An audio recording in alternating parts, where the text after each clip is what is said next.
Welcome aboard of Viajero, Travel with Passion, where we embark on journeys that inspire the soul.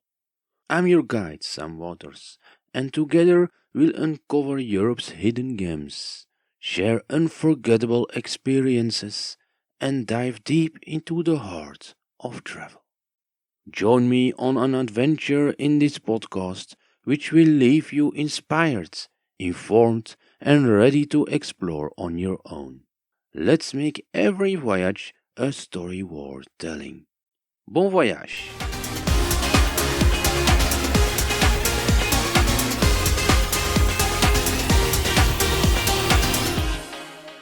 Lisbon, Portugal, Episode 1 Introduction. Welcome to this Viajeros podcast where we dive into the magic of Lisbon, the breathtaking capital of Portugal. In this first episode, we'll explore the city of natural light, built on 7 hills along the wide Tagus River.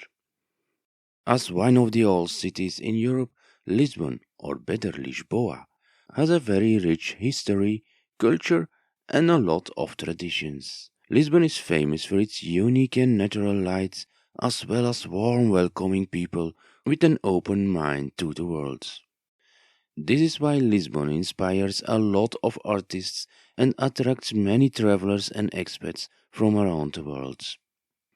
When you visit the many viewpoints with wonderful views over the city and the river, you see the beauty, the light and charm dancing across the colorful houses, the winding picturesque streets, and the azalea styles at the walls of the buildings.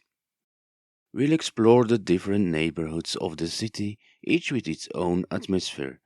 Think of the historic and famous Alfama, the lively Bairro Alto, or the artistic neighborhoods Príncipe Real and Shadow. And of course, we can't forget Belém, home of the famous pastéis de nata, pastéis de Belém.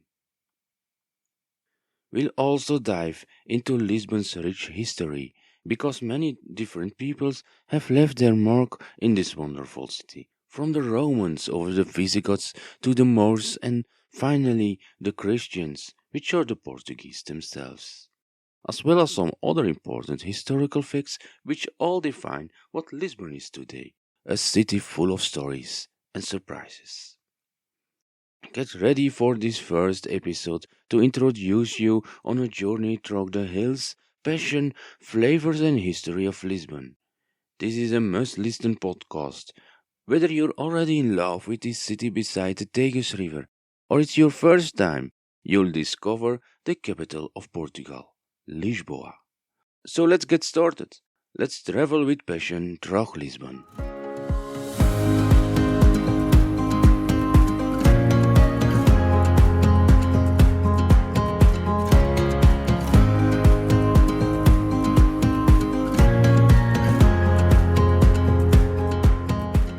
When you arrive central in the city center, you arrive in the neighborhood Baixa. This is the floodst and lowest neighborhood of Lisbon. Baixa has large squares and is located at the Tagus River. Some famous squares are Praça do Comércio, which is a noble entrance to the city, Praça da Figueira, Praça Dom Pedro IV, and Restauradores. Praça Dom Pedro IV is better known as Rocio. In Portugal, Rocio is a big square where the main traffic passes, a sort of connection point in a city, or call it a social connection hub. In front of Baixa you see the wide Tagus River, or Rio Tejo.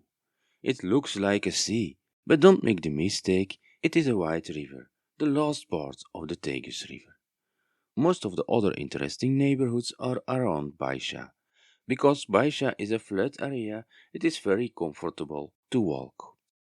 If you want to take transport to go to another neighborhood, in Baixa you can take the tram, bus, metro or elevator. Even the train is also possible.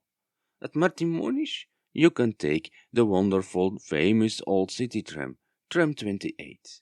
It is worth taking this tram for a ride, but keep in mind that it still is public transport and not a tourist attraction. Tram 28 is mostly overcrowded with tourists, but as I told, it is still a basic way of transport for the locals. If you want to ride in an old tram, you also can go for other tram lines, like tram 12, or take an elevator tram to bring you from lower to higher neighborhoods and vice versa. Some wonderful monuments and must-dos in Baixa are the Santa Justa elevator, the Igreja São Domingos, and the Rocio train station. Also, the yellow buildings at Praça do Comércio and the Arco da Rua da Augusta are worth your visits. In the next episode, I will tell you more about the must-dos in Lisbon. Baixa is also the rebirth of Lisbon because on the 1st November 1755, around 9:40 in the morning, Lisbon was hit by a devastating earthquake. It was in the morning of the Day of All Saints, so most people were in the churches. They ran outside to the river to see what was happening.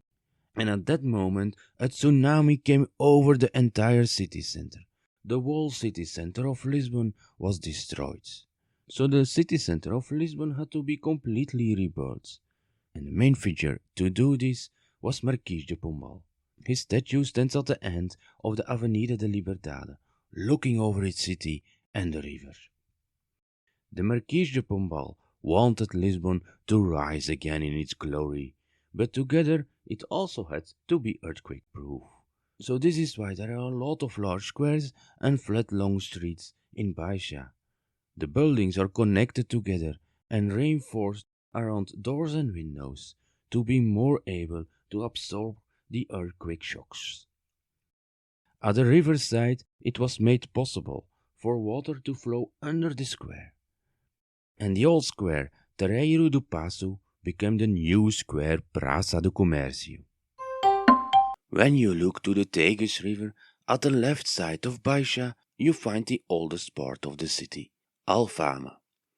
Here you discover how Lisbon was built up before the earthquake of 1755. Small, picturesque and winding streets with colorful houses, the vibrations of the fado, and a place where the time has never gone. By walking through the Alfama, you learn that you don't visit Lisbon, but you feel Lisbon. You learn that Lisbon doesn't exist, but it is Lisboa. Alfama also houses two of the most picturesque and famous viewpoints of Lisbon, Miradouro Santa Lucia and Miradouro Portas do Sol. Miradouro is the Portuguese word for viewpoints.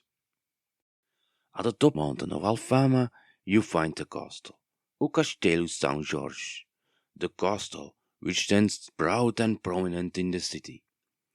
It is one of the top monuments in Lisbon and was crucial in the reconquest of Lisbon on the Moors. I'll tell you more about the castle in the next episode about must-dos in Lisbon. Also at the walls of the castle, you'll find the neighborhood Mouraria. Like Alfama, Mouraria also is an old neighborhood with winding streets. Mouraria is known as the cradle of the fado. It is the home of great fadistas like Maria Severa, Fernando Mauricio, and Marise. Fado is the typical Portuguese music which represents the identity of the Portuguese people, a saudade. Melancholy, hope, happiness, sadness, passion, and love are some words to describe these feelings. But saudade doesn't go only about feelings, it also is a way of living. Now we travel to the other side of Baixa. Here you find great restaurants, the artistic areas, and the neighborhoods with a wonderful nightlife. These are the neighborhoods Bairro Alto, Chiado, Kaiser Sodré, and Príncipe Real. From Baixa you reach these neighborhoods with the elevators Santa Justa and Gloria, or by walking. Or you can also take the elevador da Bica between Kaiser Sodré and Bairro Alto. Some great viewpoints over here are Miradouro São Pedro de Alcantara and Miradouro Santa Catarina. One of the neighborhoods in Lisbon we can't avoid is Belém. Belém is a little bit further out of the historical city center of Lisbon. You can reach it by bus, tram, or train. Belém is the neighborhood of the pastéis de Belém, the famous small custard tarts. In other parts of Lisbon and Portugal, they are also known as pastéis de nata. These custard tarts are the most tasteful, a little bit warm, and with cinnamon. The origin of these tarts is in the impressive Mosteiro dos Jerônimos, but now you can taste and buy them in a pasteleria a little bit further. In Belém, you also find some other famous monuments like the Belém Tower and the Padrão dos Descobrimentos, the monument for the maritime discoverers. Belém is a neighborhood where you can spend almost the whole day. In the next episode, I'll tell you more about what you have to do and see in Belém. Finally, we are at the newer and upcoming neighborhoods like Parque das Nações, Alcantara, and the Avenidas Novas. Parque das Nações was built for the World Expo 1998. This is a very modern area to spend your time, also ideal with children. While Alcantara houses the Elix factory and village underground. These are old industry cities, which are now hip places with many starting entrepreneurs. Last but not least is the area of the Avenidas Novas. Large streets, a lot of nature, and historical buildings are the keywords of these neighborhoods. This neighborhood stretches from the Marquês de Pombal to Campo Pequeno. So this was already an overview of the different neighborhoods around the seven hills of Lisbon. At this moment, Lisbon is known as the capital of Portugal. But in the past, it wasn't always the case. Portugal has had 5 different capitals. The first capital was Guimarães in the north of Portugal. Dom Afonso Henriques was the first king of Portugal, and when he conquered more territory, he moved the capital to Coimbra. It was King Dom Alfonso III who moved the administrative offices and the throne from Coimbra to Lisbon in 1255. Lisbon became the capital of the Kingdom of Portugal due to economical reasons, because Lisbon had a better harbor, which was more ideal to trade. This makes Lisbon the second oldest capital of a European country, after Athens. When Lisbon became the capital, the castle of St. George, or Castelo São Jorge, became the royal palace. Afterwards, the palace moved to the buildings of the Terreiro do Paço. The royal palace was located at the west side of this square, but these buildings were completely destroyed by the earthquake of 1st November 1755. Nice to know. To the date of today, there is still no document declaring Lisbon to be officially the capital of Portugal, as it is the case with other capitals. Due to many wars and the invasion of Napoleon, the royal family decided to leave continental Portugal and move the capital of the kingdom to Rio de Janeiro, in Brazil. So Rio de Janeiro was the only capital of a European country outside the European continent.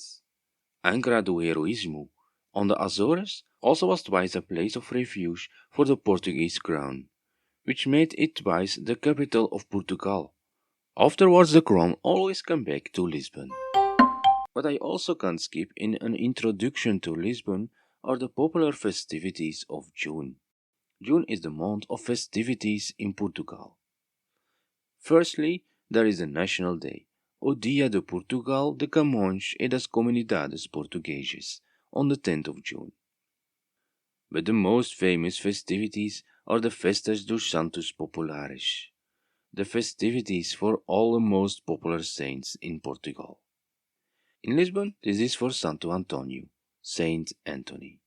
Saint Anthony is the second patron of the city, the patron chosen by the people, and is also the patron of Portugal. Saint Anthony was born in Lisbon, in Alfama. They built a church on the place of his birth. The name day of Saint Anthony is the 13th of June. In Lisbon, the festivities of Saint Anthony are colorful festivities, full of joy, pleasure, and connections. All the squares are full of happiness. Saint Anthony is the patron of marriages, love, family, children, and pregnant women, as well as for travelers and lost objects. On the day before his name day, the 12th of June, are symbolic public weddings, known as the Brides of St. Anthony. This is a yearly huge event which is live broadcasted on national television RTP. In the evening are colorful parades where people from all the neighborhoods come together to dance on the Avenida de Liberdade. Color, connection, peace, happiness and joy are the key words of the festivities for Saint Anthony. And the locals are so proud on their own patron that they celebrate him the whole month of June. Finally, I also want to give you a practical tip about Lisbon. When you travel to Lisbon, wear comfortable shoes. I mean comfortable shoes for walking. So closed shoes with a sturdy sole. Because as I said, Lisbon is built on 7 hills. So Lisbon is a very hilly city. Also many streets are paved with cobblestones, small paving stones, or with marble. Indeed, marble. These street stones can become very slippery even when there was no rain for a long time. And because Lisbon is a hilly city, walking through Lisbon is climbing on cobblestones. So don't make the mistake, but make it comfortable for yourself. Wearing good walking shoes is a good decision in Lisbon, especially for women. Avoid wearing shoes with heels. This was the introduction episode about Lisbon, the capital of Portugal, the city of natural light along the Tagus River. In the next episode, I tell you more about the must-dos in Lisbon, the monuments, museums, and viewpoints you can't avoid. You also find more information on the site viajero.eu, and especially for Lisbon and Portugal, you can go to our other site lindoportugal.eu. Viajero also has an old city tour available as a free audio guide on Smart Guide. Ideal to make a guided tour through Lisbon at your own pace. And it's completely free.